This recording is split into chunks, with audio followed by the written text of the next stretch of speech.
Bien, el diodo Zener, que es el diodo que continúa esta lista que vamos a manejar, es muy común, es semejante al diodo rectificador. También tiene un cátodo, también tiene un ánodo, también tiene portadores mayoritarios, también tiene portadores minoritarios, pero este diodo de alguna manera está hecho y está manejado para funcionar al revés.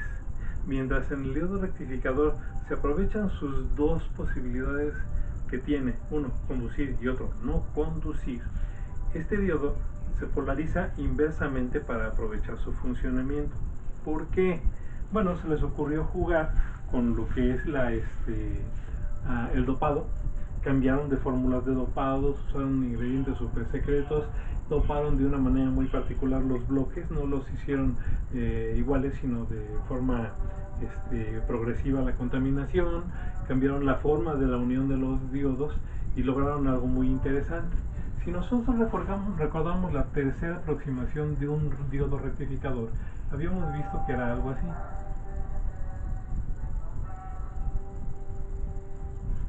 Algo así. Esta, este,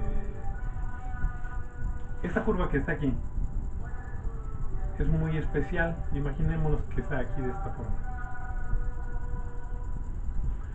¿Qué pasa si a mí se me ocurre aumentar el voltaje de aquí a acá? Pues aumenta el voltaje. ¿Y qué pasa con la corriente? La corriente pues es más o menos constante, sí aumenta. Pero ¿qué pasa si se me ocurre tratar de aumentar el voltaje más allá? Resulta de que si aumento el voltaje hasta este punto, de aquí a acá, va a haber una variación tremenda de corriente, pero no va a cambiar el voltaje. Va a cambiar muy poco el voltaje y va a aumentar la cantidad de corriente. El voltaje, ¿qué vamos a decir voltaje? Y la corriente. Se dice que un diodo Zener es un diodo que funciona en polarización inversa, aprovechando la región de ruptura inversa, precisamente permitiendo que cambie la corriente en su interior, aunque no cambie el voltaje. Esto se usa para usarlo como, no, se aplica para usarlo como un regulador, es decir, que no cambie el voltaje, aunque sí cambie la corriente. El símbolo del diodo Zener nos recuerda de alguna manera al del diodo rectificador normal, pero no es igual, pues exactamente igual. El diodo Zener tiene dos aletillas así. Hay quien lo pone de esta manera.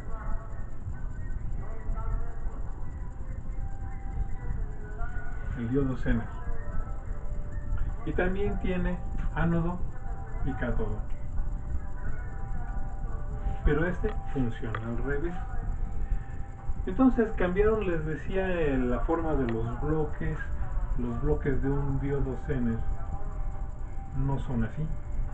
No eran así como les estaba poniendo en rectificador, no. De hecho, hicieron una cosa extraña. Si lo pudiéramos cortar y ver, veríamos que el bloque cilíndrico tiene como capas concéntricas, que son esto precisamente. ¿Para qué?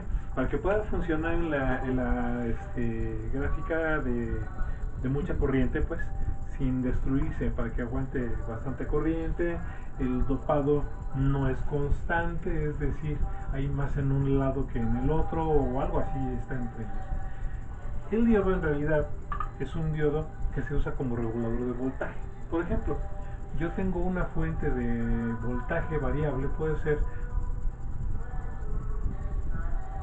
una fuente de laboratorio, y lo puedo conectar a una resistencia. Recordemos que los diodos o los semiconductores siempre se conectan en serie con una resistencia, porque si no se queman, se dañan.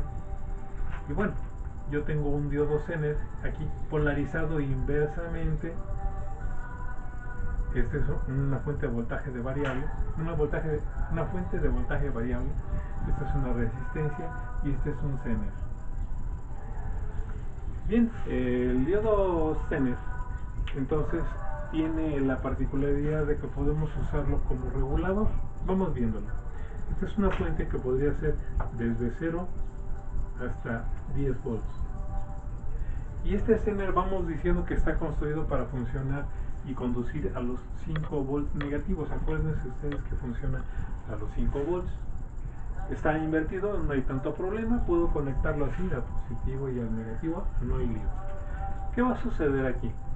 Va a pasar la corriente eléctrica por los alambres, va a pasar a través de la resistencia, va a producir calor, va a pasar a través del diodo Zener y va a regresar a la fuente. Pero bueno, ¿qué pasa si a mí se me ocurre hacer una gráfica o un registro de qué va a pasar? Si yo le aplico 0 volts, en este lugar y en este lugar sería mi salida del circuito, negativo y positivo de la salida. Yo voy a medir el voltaje que hay ahí con un instrumento que le llamamos voltímetro. Bien, si en la entrada, que esta es la entrada y aquí es la salida, yo registro qué hay. Voy a observar que cuando le aplico 0 volts a la entrada con mi fuente, me va a entregar probablemente 0 volts. Si yo le aplico 0.5 volts, también aquí va a darme probablemente 0.4 volts, 0.45 volts. Si le pongo 1 volt, probablemente me entregue 0.9 volts. Si yo le aplico aquí 1.5 volts, probablemente me dé 1.37, algo así. Hay veces, depende del resistor que usamos, que prácticamente nos da lo mismo. Pero cuando llegamos a 4.5, prácticamente va a ser 4.4, algo así. Si yo le aplico 5 volts, probablemente me dé 5 volts. Si yo le meto 6, 7, vamos a decir 6 volts, me va a entregar 5 volts. Si yo le entrego 12 volts, me va a entregar 5 volts. ¿Por qué? Porque no permite que cambie el voltaje en sus extremos, aunque la corriente sí va a cambiar. Se va a calentar la resistencia y se va a calentar el diodo si le exigimos demasiado. Este es un Zener de 5 volts, que nos entrega 5 volts a partir de que nosotros le entreguemos más de 5 volts. Antes no va a conducir y nos va a entregar el mismo voltaje que le apliquemos. Entonces a la fuente le vamos a estar moviendo un botón que tiene una perilla, dándole estos voltajes, y en la salida vamos a obtener estos voltajes. En realidad sí cambia un poquito el voltaje en la salida. Podemos llegar a 18 volts de entrada y probablemente tengamos por acá 5.2 volts, 20 volts, podríamos tener 5.25 volts, podríamos tener 30 volts y vamos a tener 5.3 volts probablemente. Entonces, fíjense la variación tan grande que hay entre estos. Antes de ser 5 volts es muy pequeña, y después de 6 volts, a pesar de que le aplicamos voltajes más grandes, sigue dando unos valores muy cercanos a 5 volts. Ese es uno de los usos que le damos al Zener y se llama regulación, que es uno de los usos. Esto sería interesante que lo hicieran en su casa en un proto. Esto sí lo pueden hacer en un proto.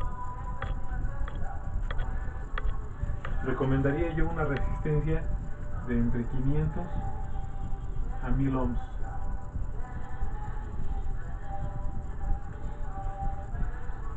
Esta resistencia. Podríamos usar una fuente de 0 a 10 volts, yo dije aquí hasta 30. Se me hace razonable a 12 volts, entre 0 y 12, que la pueden ajustar para que puedan ponerle voltajes pequeños. Se conectaría un voltímetro a este lugar que se llama común o tierra, para nosotros en este momento es común o tierra, el voltímetro, y se podría conectar en este lugar como voltaje de entrada, y diríamos que aquí es entrada, y este es salida, y este es común.